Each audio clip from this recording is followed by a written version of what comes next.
بسم الله الرحمن الرحیم. ګوره محترم دی بسې دا بل قانون دی لم یدعو لم یدعى والا قانون. د دې قانون خلاصه داسې ده وی هر هغه حرف علت چې هغه د فعل مضارع په آخر کې واقع شي، یعنی و او یا چې د فعل مضارع په آخر کې واقع شي، نو دا به موږ د حروف جوازمو د داخلېدلو د وجې نه غورځو او د امر حاضر د وجې نه چې کوم دي موږ څه کوو غورځو، یعنی چې په دې باندې مضارع باندې کله حروف جوازم داخل شي نو دا و یا به موږ غورځو، او کله چې موږ ته دې فعل مضارع نه امر جوړو نو د امر د وجې نه به دا و یا موږ غورځو. نو دلته کې وګوره تاسو یدعو په آخره کې چې کوم دی نو و راغی، دا چې کوم دی نو حرف علت دی. په دې یدعو باندې موږ لم د جوازمو نه داخل کړو نو لم یدعو شو، دا و به د حذف شي نو یدعو پاتې شو. دغه شان چې کوم دی نو یدعو نو یدعو آخره کې چې کوم دی نو یا راغلی ده، نو په دې باندې موږ لم داخل کړو د جوازمو نه نو لم یدعو شو.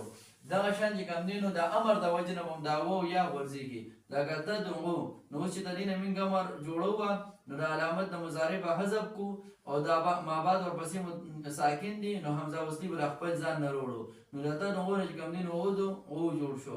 اوس آخره کې دا و چې کوم راغلی نو دا امر د وجې نه به دا وغورځو نو او شو او شو. دغه شان ترمي د دې نه علامت د مضارع حذف شو او حمزه وصلي ما بعد چې کوم دی نو ساکن دي، حمزه وصلي به خپل طرف نه وروړو نو ارمی شو. د ترمی نه ارمیم جوړ کو، نو اوس آخره کې چې دا کومو حرف علت یا راغلی دی نو دا یا به موږ څوک دا به وغورځو، نو د ارمی نه به ارمی جوړ شي. نو د دوه وجې نه به چې کوم دی نو حرف علت غورځو، د حروف جوازمو د وجې نه او د امر حاضر د وجې نه. دلته کې مو وغورځو نو دا چې کوم دی نو جوړ شو. محترمو د دې قانون نوم دی دونغا او تقوا والا قانون. د دې قانون خلاصه داسې ده دی ویا چې هر هغه و چې هغه د فعله اسمی، یعنی د فعله په وزن باندې یو اسم راغلی او د هغې د لام کلمې په مقابله کې و واقع شي، نو دا و چې کوم دی نو دا به موږ څه کوو، دا به موږ یا سره بدلو. لکه دلته ګورئ فعله دونغوا، نو دونغوا بر وزن فعله.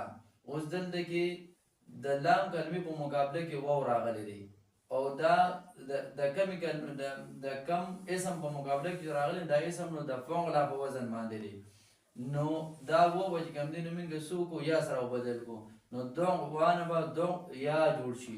دغه شان دي ورپسې وایي د فعله په وزن باندې یو اسم راغلی دی او د هغه اسم د لام کلمې په مقابله کې یا راغلی ده، لکه ګورئ تق یا بر وزن فعله.